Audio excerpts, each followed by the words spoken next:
Hi, welcome back to Ahead of the Curve. I'm your host, Dr. Megan Teed, and today we're going to be talking about how to adapt your scoliosis exercise routine when life happens. Because we know life happens and things don't always go perfectly well, so that you're able to perfectly execute your routine the way that you have planned out. And this happens pretty frequently with the clients that I work with in my small group coaching program. I like to problem solve with them, give them some tips and tricks as far as how they can fit in their exercises when life doesn't go the way that they had planned.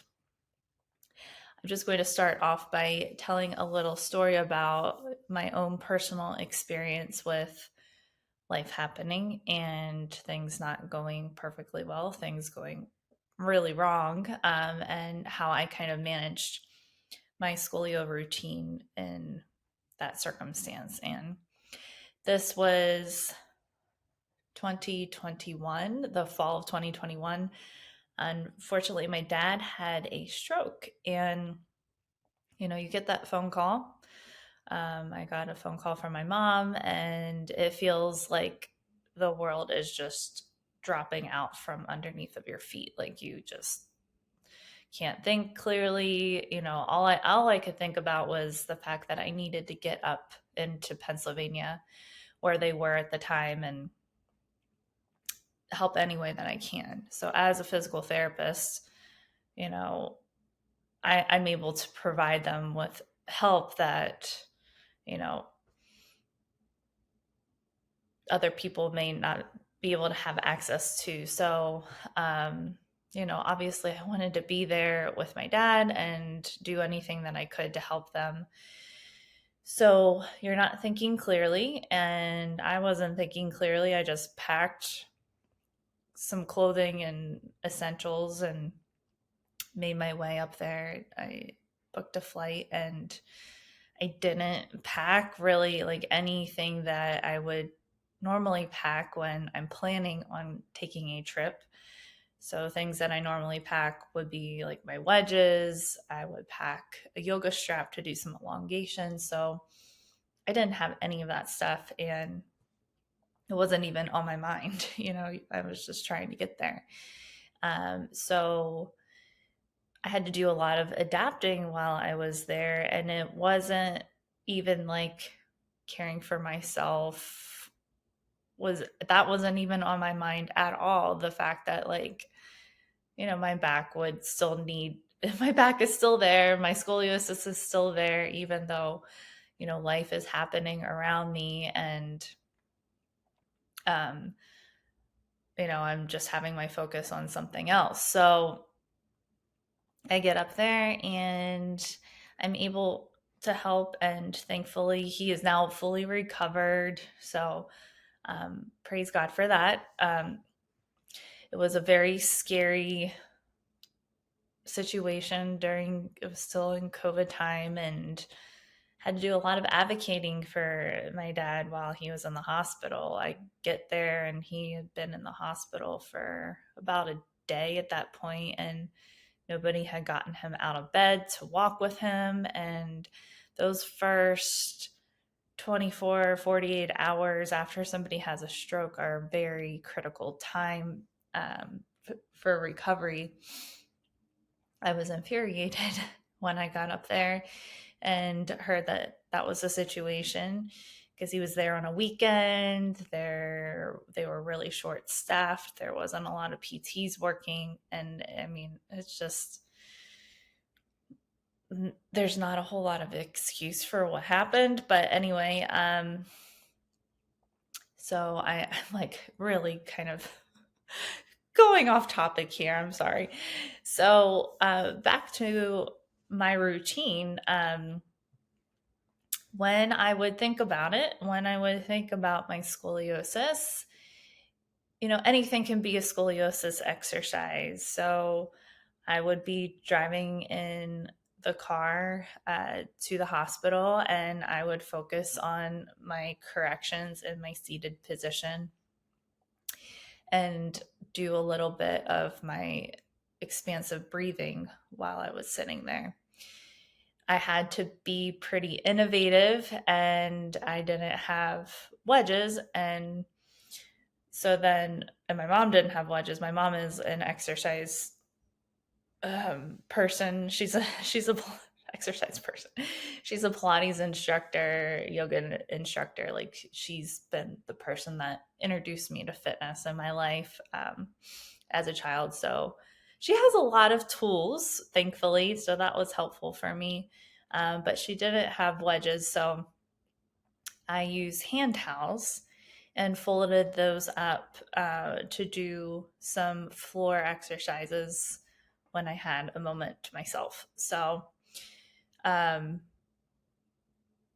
you don't have to have everything, in perfect conditions in order to still be caring for your back and caring for your spine. Now, if the circumstances were a little bit different and I had been planning for that trip, what I would normally pack when I am traveling, because I do pack with intention and purpose generally when I travel. I will pack my wedges. I will pack a yoga strap to do some elongation. So that's a big fear of a lot of my clients in my small group coaching program. Um, they're like, that pull up bar is a lifesaver for me. And they use it so often throughout the day that when they travel, they kind of panic because they obviously can't transport their pull-up bar with them. So an alternative to using the pull-up bar is using a yoga strap.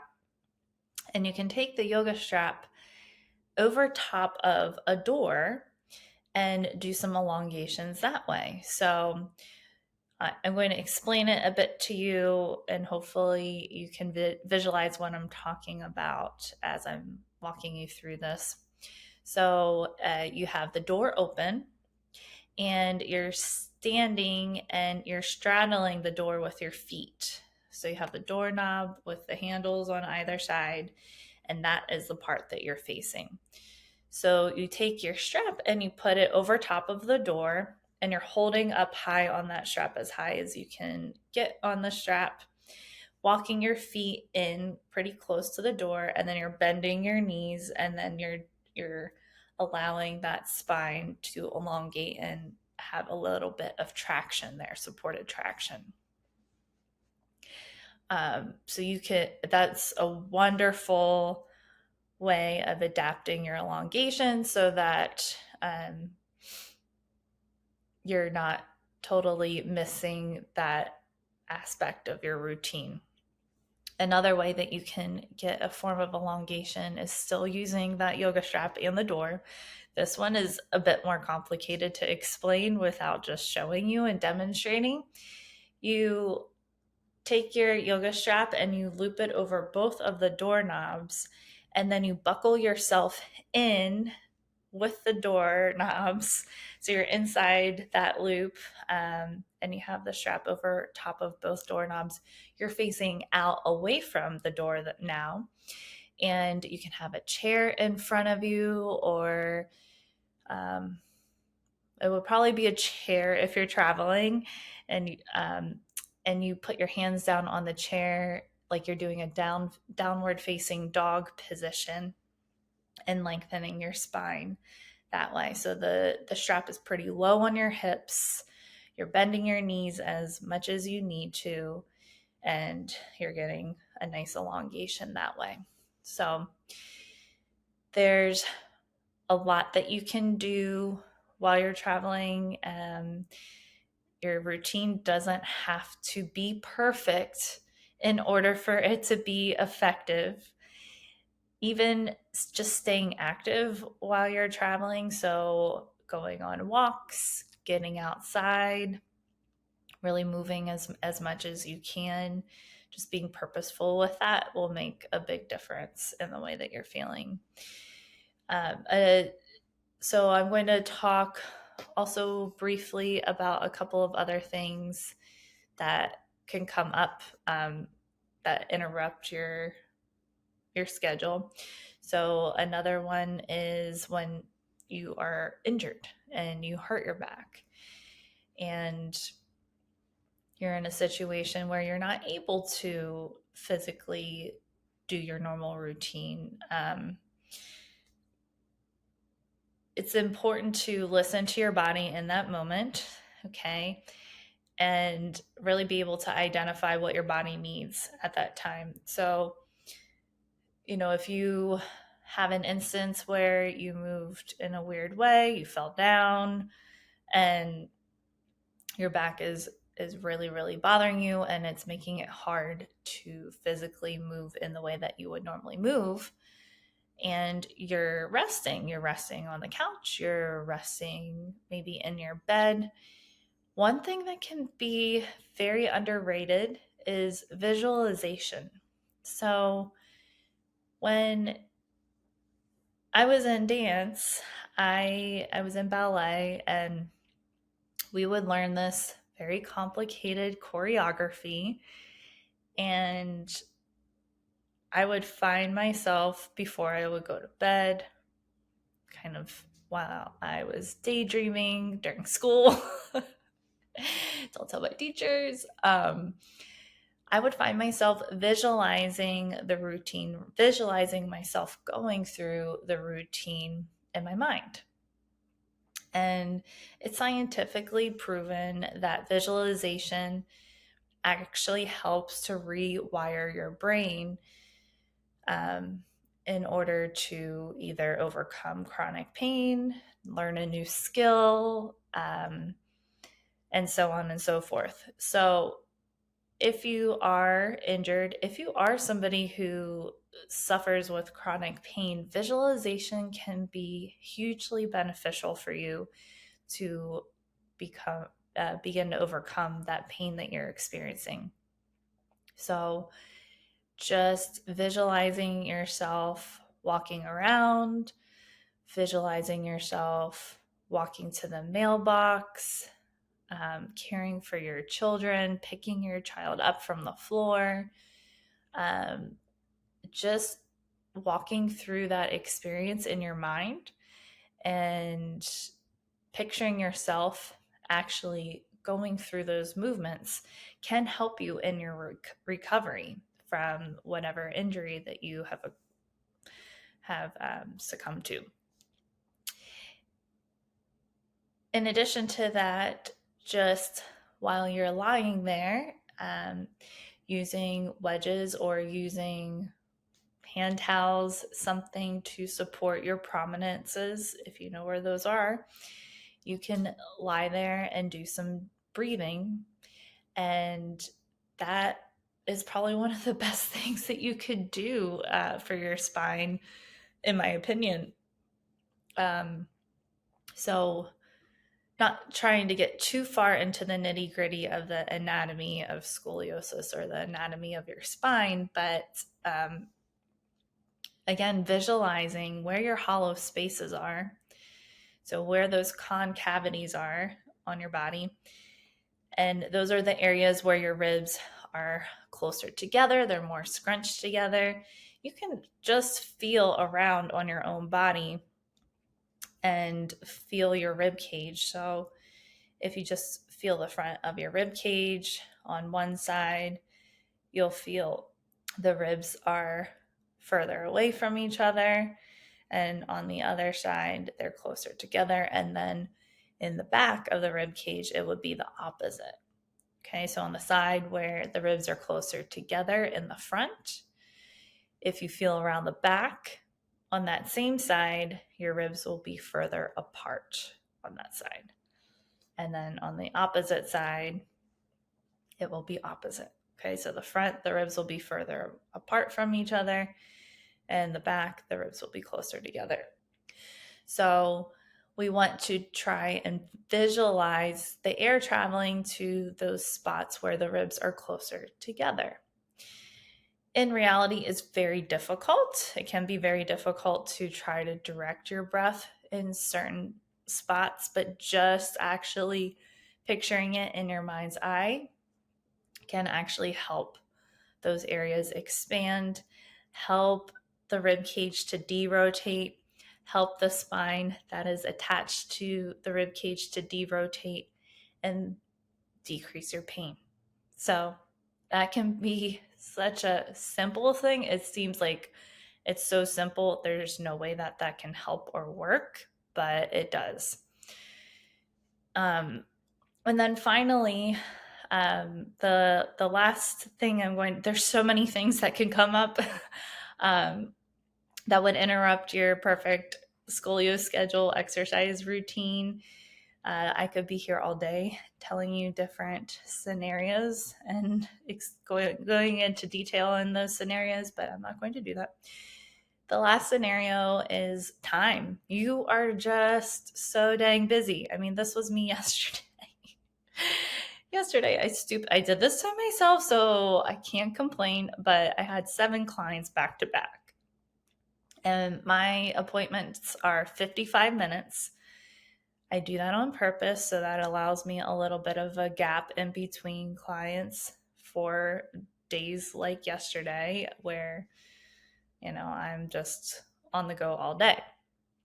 So during those 5 minutes, I would go to the restroom and then I would hop on my vibration plate for a minute. I would do some elongations and then I would sniff and smell my essential oil. So, there are just so many different ways that you can weave things into your day, even though you are crazy busy with your kids. Okay, let's take this as an example.